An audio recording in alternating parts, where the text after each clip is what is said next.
Okay, temperature testing take 16. So the blue gauge in the top left is showing the low side vapor line. The red gauge below that is high side liquid line. After the condenser, the temp scan is showing 81.3 degrees ambient temperature here in the shop and 83.3 degrees out of the dash outlet. The GPD is showing 79.8 is the condenser input, 69.2 is the condenser output, the difference of 10.6. And on the Autel, the gauge on the left is showing in bar the high side transducer right after the compressor outlet. And then it's also showing duty cycle. Right now it's 0% because it's not running. So we've let the car sit. Yeah, this is a 2010 Jeep Patriot with a 2.4 liter. And we're going to start the Jeep up. It's been sitting for about a half an hour. And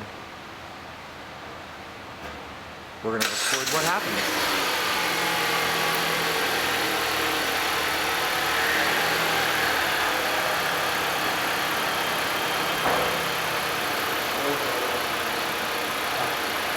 So the settings on the dashboard are, we have it set to come out of the dash outlets. We have it set to as cold as it will go. Compressor on, recirc on, and the fan is set to its lowest setting.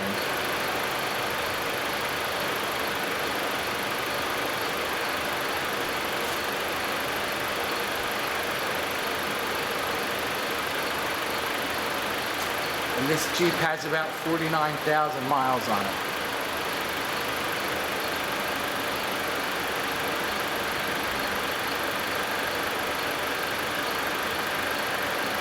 That duty cycle dropped down. It went high, didn't it? All the way up.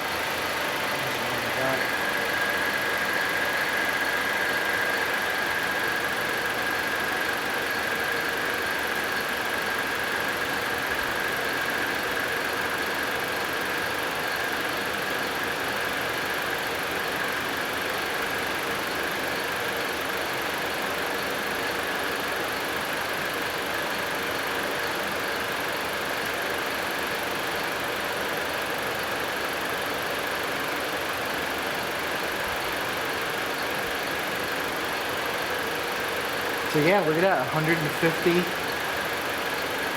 on the compressor outlet and 100 and, what is that, about 120?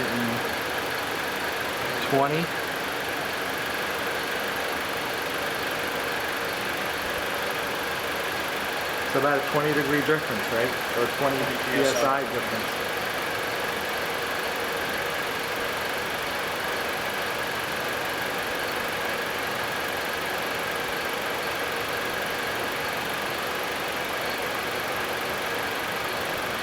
The condenser output's only 75, 76. So that is a little cooler than what we've seen. Yeah. Most of it's been around 90.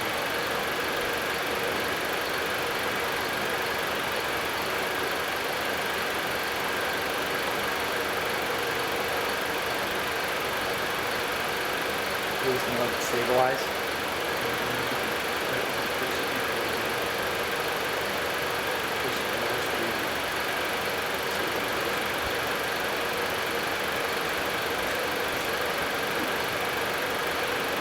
Interesting, since we let this thing cool, we don't have much under hood heat.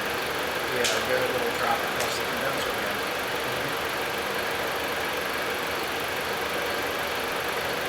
I'm kind of wondering how much now what we're measuring is actually under hood heat versus the actual temperature of the refrigerant in it. How much temperature is the aluminum picking up from the engine compartment instead of refrigerant?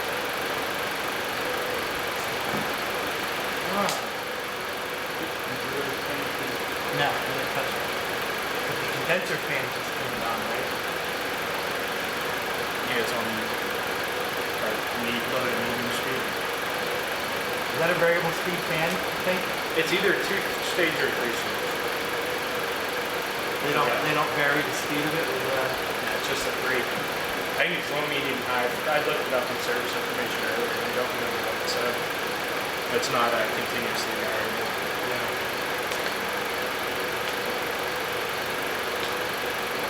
Plus, it's been about 36%. I'd say this is going to increase the lower speed away from All the way up. Yeah. Yeah, is there any point to going in the middle of the fan speeds? Just what we want to do is simply that.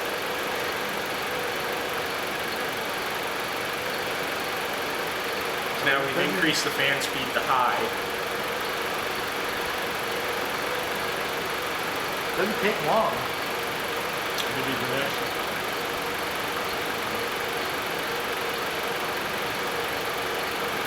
Now the duty cycle's dropping. The condenser's going up.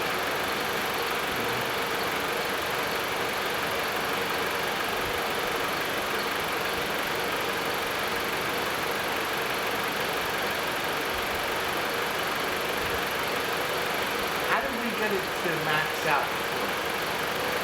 We brought it in from ice cold, right? No, we just had it running. Took the temperature and turned it up. And you can Oh, see that's right. Yeah. We had it set hot. And got that cabin. That's right. And we got that cabin real hot. So it's not gonna, duty cycle's not gonna max out. it might if we turn the temperature all the way up. Or if we just let it run. What's interesting is the duty cycle isn't changing much, but our condenser temperature is. Yeah. Yeah, because we were down around 212, so. I wish we could get on either side of the evaporator and see if the temperature difference is the same as the difference in the condenser. The other thing that'd be cool is if we had, like an old Cadillac does, where you have the 2 temperature sensors in the line, measuring true refrigerant temperature, Yeah. not measuring through the aluminum tube. Yeah, that would be. Yeah, but do they actually have thermistors that The Cadillac used them for years instead of cycling switches. Really? If you look under the hood of even as new as the 98, 99, they have a temperature sensor on each side of the orifice tube. One measuring high and one measuring low. Oh, really? The biggest thing I see them in my shop floor with thermistor problems is someone put the orifice tube in backwards and broke the low side thermistor right off. I've had, actually, you asked about weird problems. Like one of those thermistors caused me a weird problem. They have a cycling switch input, but most of your cycling is done off of the thermistors. I had one for the low side thermistor skewed 20 degrees low. At poor performance because the clutch is something too much. Really cool. That was fun to find. The 2 new thermistors and she was good to go. How much were the thermistors? Not much. I'd say maybe $20, $30 a piece. What I was thinking of doing was getting a hold of those air sep or you know how you can buy ports, Yeah, cut the line and put ports in, yeah. and then putting in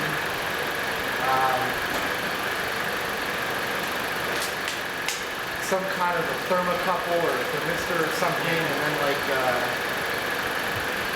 transducers, but putting them all over, and then being able to scope it, and getting an actual reading inside the line, because they have to be doing that in the engineering side Yeah.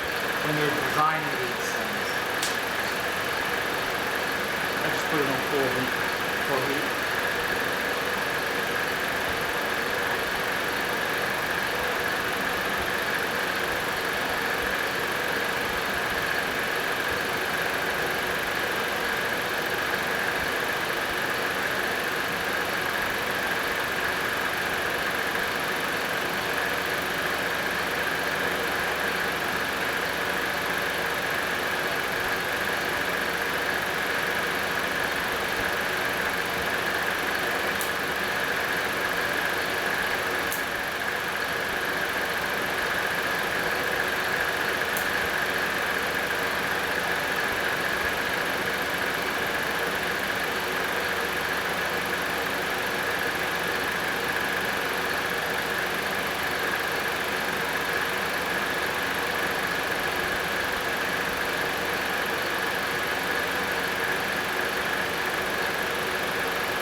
no full heat, it hasn't really impacted my whole life.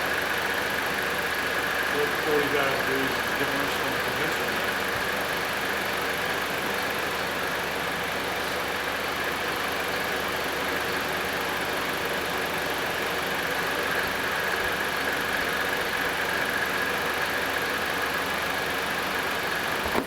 Around 42 degrees coming down the vents.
You have a total, she said 4:15.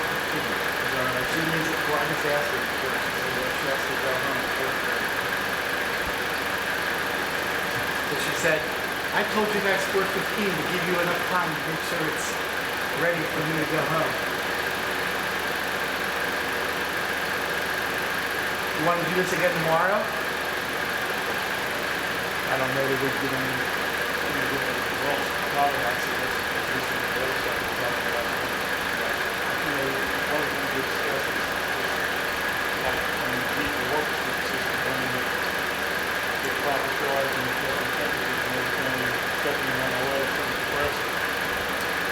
Then put in like 25% charge and do the same thing.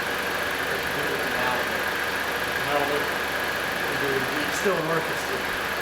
Now we more expensive. Like blue ones. Okay. Yeah. Because the Jeep still has the working condenser in it. Yeah. And I think it has probably 2.5 times the amount of oil. How hard is it to get to the compressor? It's underneath right in front. It's a really easy. It's a matter of taking it off and just drain it. Oh, you want to take it off? So that was the nice thing about the Jeep. Probably better to do with the Jeep. Yeah. So, we can do it. You know, we have to spend part of the morning time prepping for Probably not it. getting wet. Yeah. It should be alright, because they're going to do this through anyway, so. I don't think we'll be able to really get into it till afternoon. Right. Well, shall we drop the temperature on back down and see what happens? Yeah, back to cold. We'll go ahead and drop it back down cold and low roll. Now it's going up.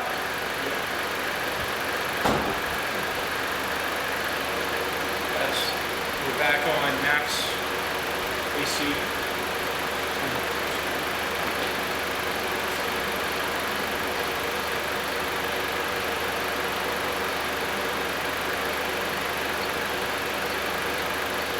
So you got it on max and low blower, right? Max and high blower. High blower. I can turn it down a little bit more.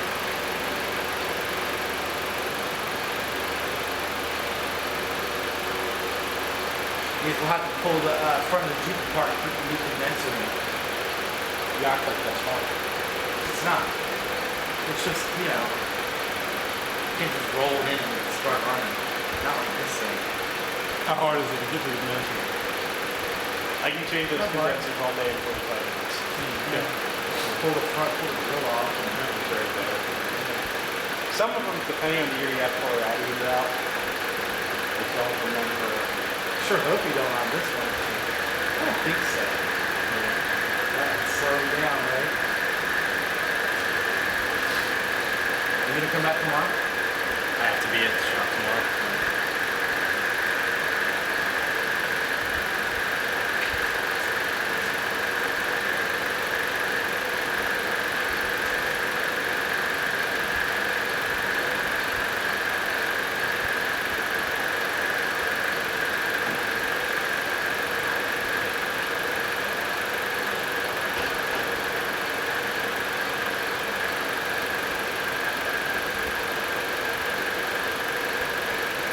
So what is it using? I mean, there only are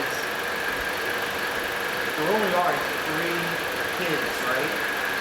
There's the pressure transducer, the evaporator temperature sensor, and then duty cycle, right? Mostly, well, the duty cycle is a response to the other. Yeah, but Mostly what it's looking at to control the duty cycle is evaporator.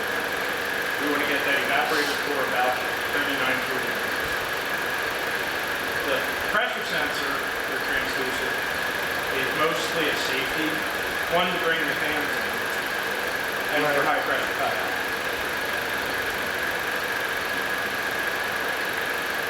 Yeah, basically we're doing the same thing that Chrysler always did with a cycling clutch system, except we're looking at evaporator temperature, cycling clutch. Just instead of cycling clutch, we're changing duty cycle. That's the only difference between a clutchless system and cycling clutch system.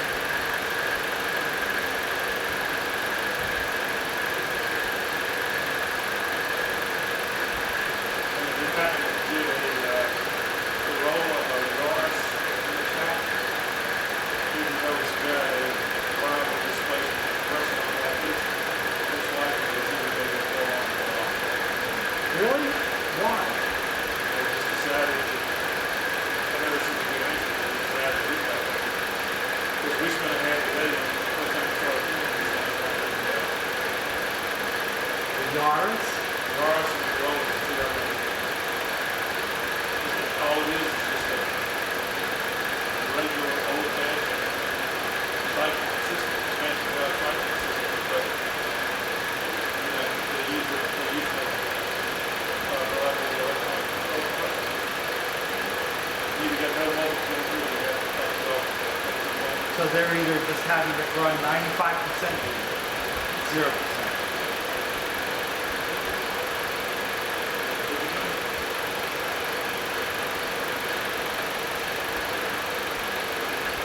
This is showing 36, 37.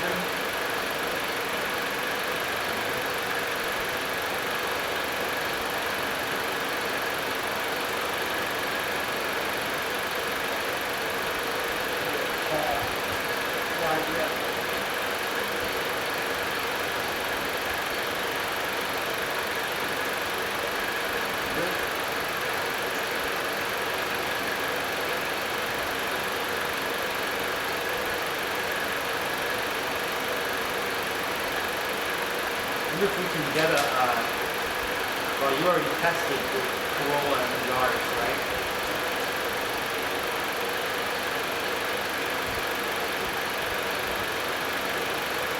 Tested a Corolla and Yaris in the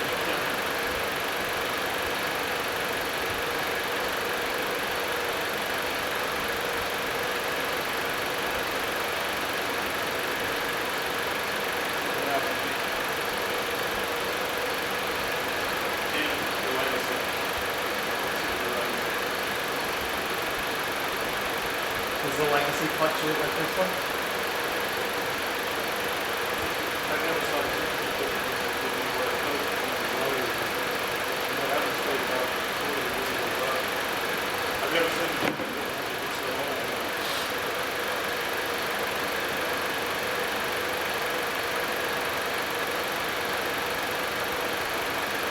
Right, or at least on one toolbox.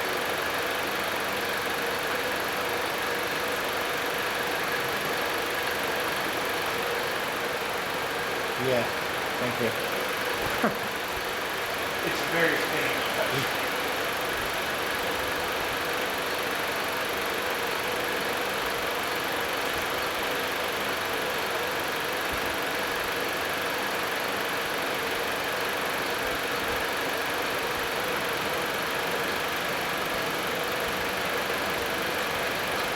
High speed fan, all the way high. See what the evaporator temperature goes to.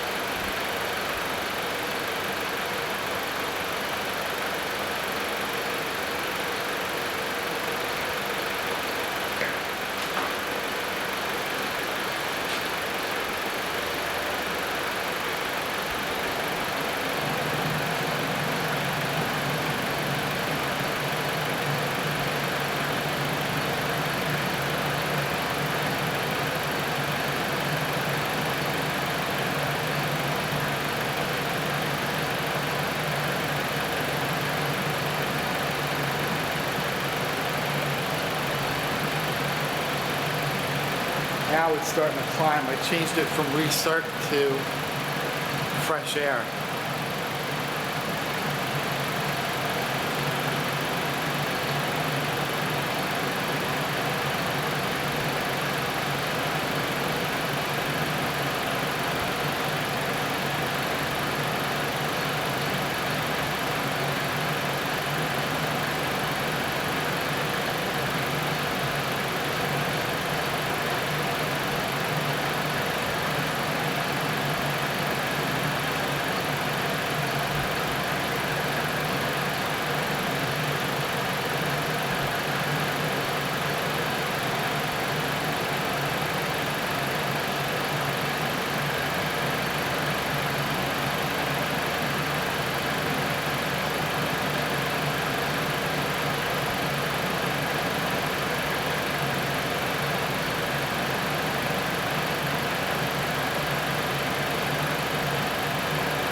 This engine temperature is not that hot.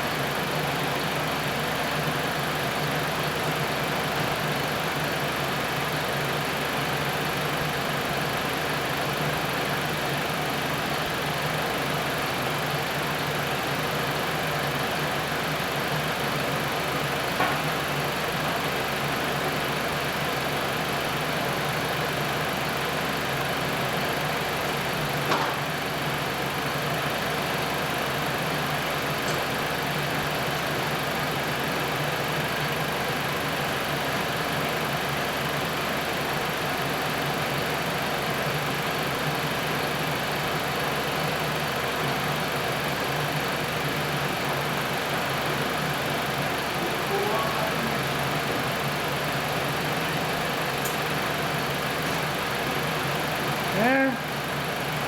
83.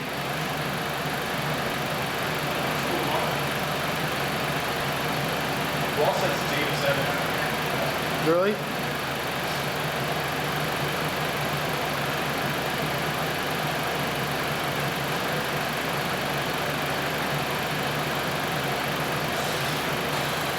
Well, now the duty cycles come up to about 70. So I guess opening the door did the trick. Anything to put load on it.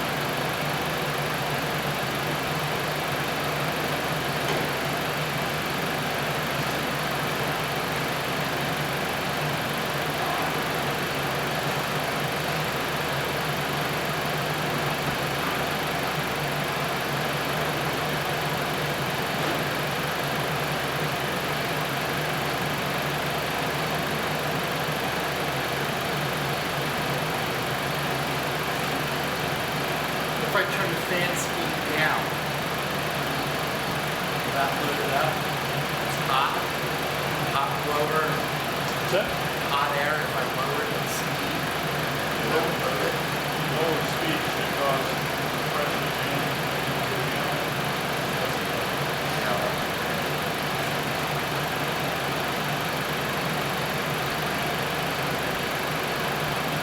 Come on. 80%. It's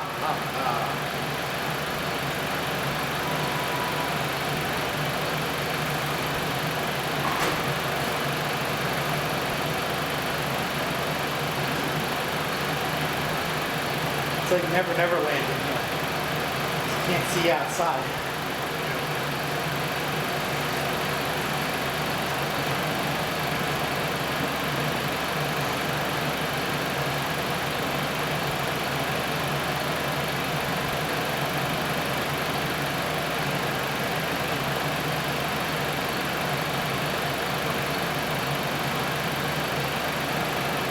Now look at how much the duty cycle is changed. But the evaporator temperature is only at 6. Before it was at what, 3? 3.5, 4. Yeah. So it's turning the duty cycle up, trying to cool the evaporator off, and it ain't working, so it's just going higher and higher until it... That's not much of a change. Unless it is also using high side pressure, but what's the gauge say there? 200? And it hasn't really gone up much compared to... No. I think it's just using, it's turning the duty cycle up, try to get the evaporator where it wants it to be. Then it'll turn duty cycle back down again and then back up. And just do what it can to get the evaporator where it wants it. Some vehicles have some other sensors like a in-cabin sensor or ambient air conditioning sensor. They got something that the evaporator temperature sensors got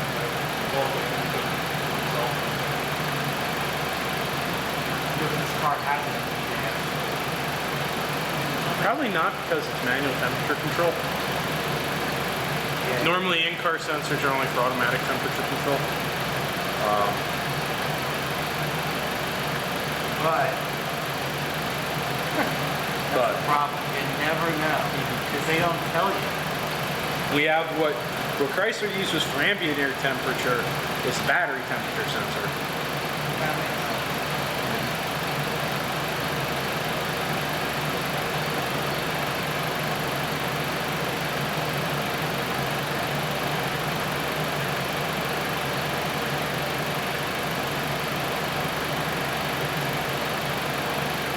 Now right now we're maxed out on displacement and it can't bring the evaporator temperature down. Right.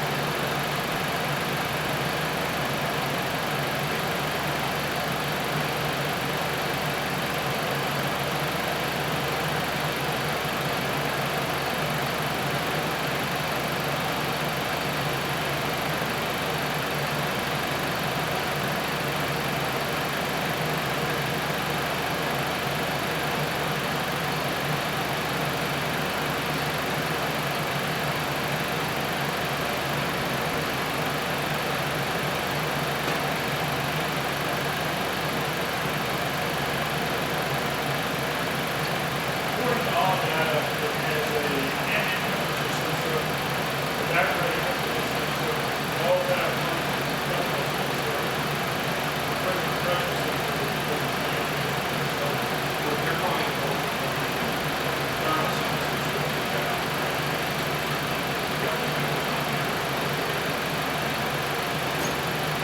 Basically, Chrysler's calling it one thing in service information, another thing in what's going on.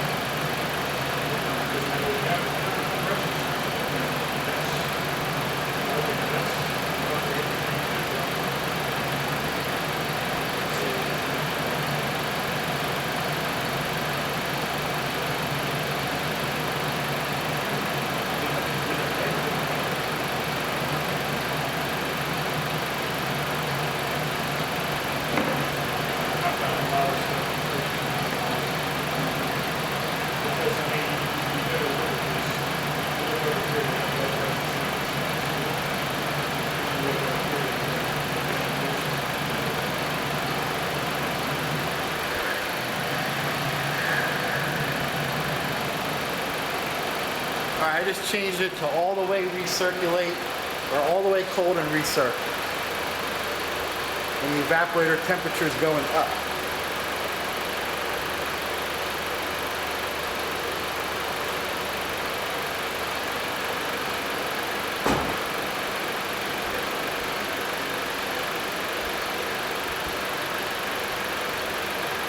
I guess now we have to wait for the transition to take place. Yep. Once the cabin starts cooling down, the half temperature sensor will start cooling down.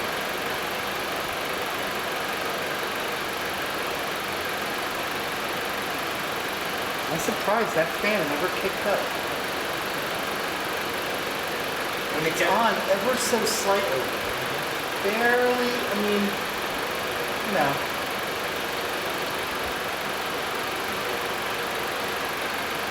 Ever so slightly there's air blowing across that condenser.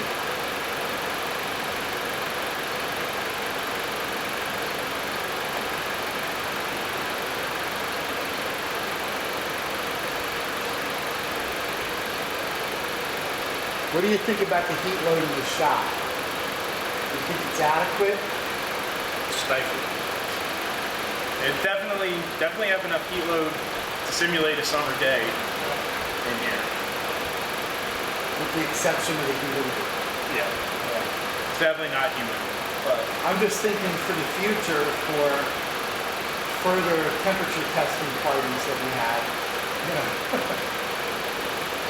is this environment good enough in the wintertime with this heat in the shop? I think it is.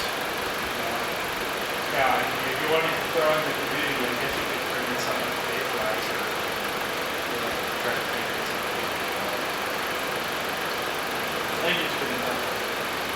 I mean, we're able to generate, like, just looking at our pressures, sitting here running, we're building pressures that I'd be looking at on a summer day. So,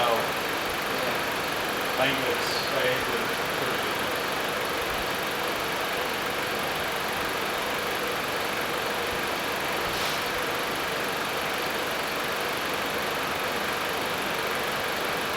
You try to find a cooling fan, All it says is how many speeds there is, but there's no, like this speed at this engine temperature or AC, this speed at.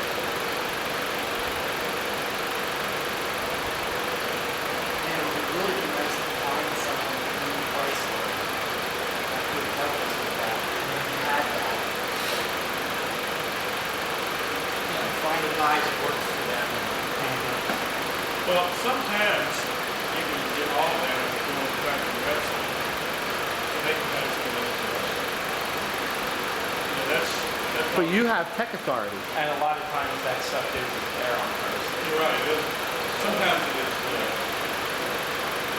Well, you could check the two of them and see if anything, if all data is just not giving it to us, or if Chrysler doesn't even give it to them. Because that'd be the only difference, right? Would be cooling fan strategy and exactly what they're using to. I wonder what's controlling the compressor in this. Is it the PCM or the BCM? Or PCM. We're in PCM data that's great. We're looking for. it's on the PCM. Yeah, it's in the PCM. It's controlling the pulse modulation. And there's no, obviously no air conditioning. There module. is an HVAC. The control head is the HVAC model. Even with manual temperature. Even with, oh, okay. So that's a module that's talking on the bus. All of the AC requests and everything are transmitted over the data bus to the PCM from the HVAC controller. And then the PCM is sending the duty cycle out to, it's not just telling the temperature controller, yeah, you can do it, or no, you can't. It's the way I always tell them is like, you work in an office or something, and you're not the person that's in control of the thermostat. Say, you're the one that's controlling the thermostat, I want the temperature. You're the PCM, I'm the controller. I say to you, hey, I'd like some compressor to turn some compressor on, or more compressor duty cycle to get a lower temperature. You look at things and say, yes, I can, or no, I can't. Right. But then I actually go out and do it. You're the one that actually does it. Right.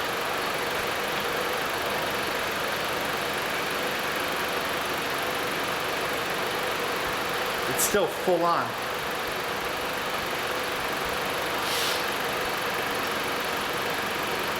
Just drop to 5.5 degrees. Yep. Fluctuating. Nice and cold, 43 degrees, I guess, right? Yep.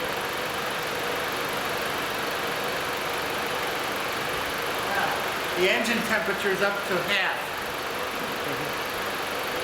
The needle's in the middle now. Never got any higher than that on that. Even when we had the cardboard over it, it got stretched out. It stayed at a half? Yeah. That was my biggest concern when we had the cardboard there was were we overheating the engine. Yeah, we weren't. No. But something from the time when I had it on full heat, no recirculate, the engine temperature went up. Not that I made it go up. I can't make it go up. I'm just saying that. Because it was only at a quarter.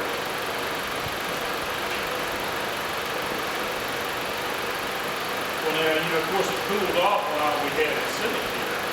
But, I mean, are you saying it went up and then dropped back down to quarter? When was it at a quarter? Is that when you were running with the heater on? That's Chrysler moves so much heat through their heater cores. A lot of times, like you're trying to run Chrysler in the shop, you're trying to run through the shop to build the carpet cooling system and check if you have heat. If you have the heater core on, you never, or the heat on, you never get thermostat. They just don't build enough heat with the heat on in the shop. Really? Chrysler runs that much cooling through the heater core. Yeah, that's one of the things that you do. You got an overheating condition in the summertime. Cool the car down. Running the heater on. It'll run you out of the car. I've done that. Yeah. Done that on that Jeep before I flushed it. And I had to cool it down. But they don't use the heater control valve in here, right? So that heater core is just blazing hot in there. But because of Glendor, there's no air movement. Glendor has the heater core sealed off and no air movement.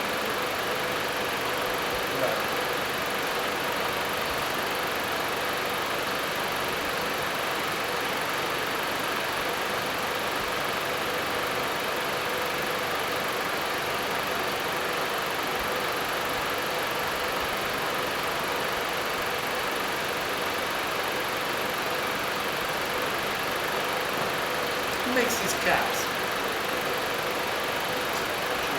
You can get them from Sandtech, Supercool. They sell the placements? Yeah. So that's a JRA style cap. One of the cool things from Sandtech is the cap and valve kits. One part number has your service quarters and your caps. That's something I always order whenever I do an AC job is the O-ring kit from Sandtech and the cap and valve kit. Because the $4 that the O-ring kit costs is worth it to not have to dig through the things and find it out. Yeah. Yeah, that's one of the best things to come along since sliced bread when they go usually together. So I had a standing order with Greg. Whenever I ever hear an issue part, you don't have to ask, I won't do it. A lot of times we'll be in situations where somebody got a particular kit and they call it, they send an email across the text and it doesn't make sense. So, sometimes we'll end up finding a kit that's got a few more elements and that's everything that's going to need. And sometimes they put like 2 or 3 of them together. Every time we usually have to call Sandtech to have them get their information out. Every time they do it, I always get it in separate pieces.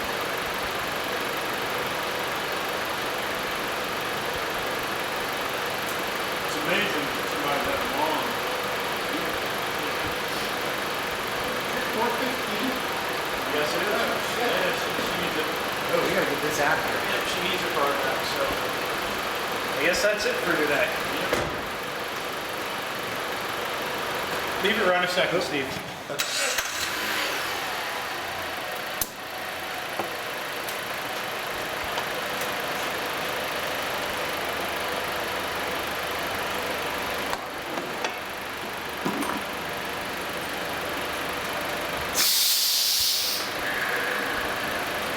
No any blowback valve on that guy, huh? Yeah, right. I was gonna dump the refrigerant out of gauge set back into the car, but can't do that with And open house there.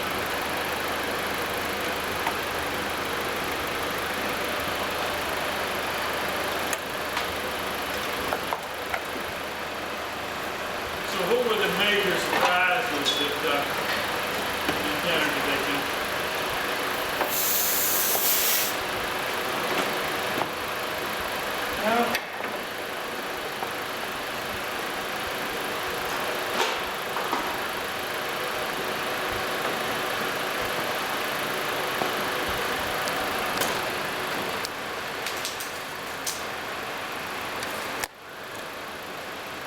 It's the fact that it